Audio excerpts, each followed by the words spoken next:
Everyone, आज हम शिक्षा निर्देशालय राष्ट्रीय राजधानी क्षेत्र दिल्ली की हिंदी की कविता कन्यादान वर्कशीट 62 करेंगे। ये 4 जनवरी की है। तो प्यारे बच्चों, पिछले बार हमने कवि ऋतुराज की कविता कन्यादान का अध्ययन किया था। आज हम उनकी कविता के अगले अंश को पढ़ेंगे। माँ ने कहा, पानी में झांक कर अपने चेहरे पर मत रीझना, आग रोटियां सेकने के लिए है, जलने के लिए नहीं।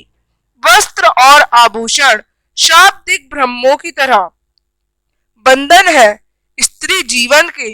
माँ ने कहा, लड़की होना, पर लड़की जैसी दिखाई मत देना।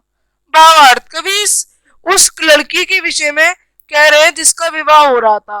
विदाई से पूर्व लड़की की माँ अपनी लड़की को समझा रही थी।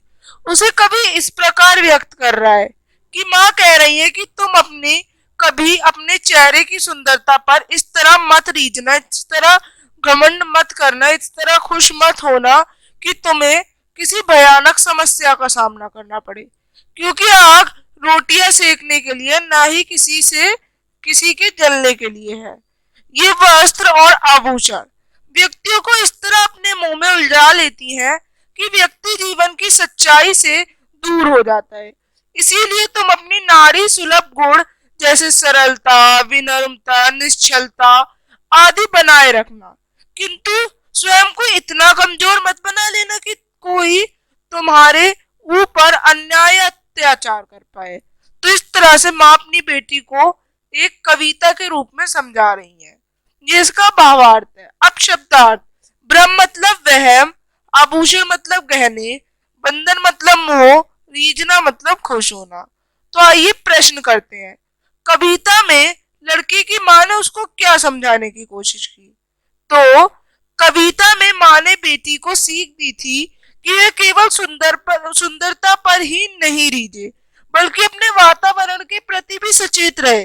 जिस पानी में झांक कर उसे अपनी परछाई दिखाई देती हो, उसकी गहराई को भी वह भली भांति जान ले, कहीं वही उसके लिए जानलेवा सिद्ध ना हो जाए।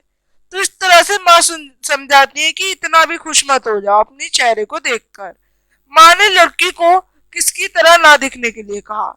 लड़की होने पर लड़की जैसी दिखाई मत देना। वो कहती है कि लड़कियों पर लड़की जैसी दिखाई मत देना। ये माँ ने इसलिए कहा जिससे उसकी बेटी विपरीत परिस्थितियों में सामना कर सके और अत्याचार का शिकार ना हो। कविता में किन वस्तुओं को भ्रम कहा गया?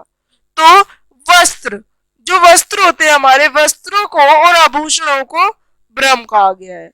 आग शब्द के पर्यायवाची अग्नि, दहन, पावक, अनल। तो गतिविधि है कि घर में चर्चा कर उन अवगुणों की सूची बनाए जिसके कारण मनुष्य को अक्सर दुख उठाने पड़ते हैं। तो आप ये खुद बना सकते हैं। यहाँ पे वर्कशीट खत्म होती है। अब हम मिलेंगे अगली वर्कशीट्स के संग। तब तक के लिए बाय एवरीवन।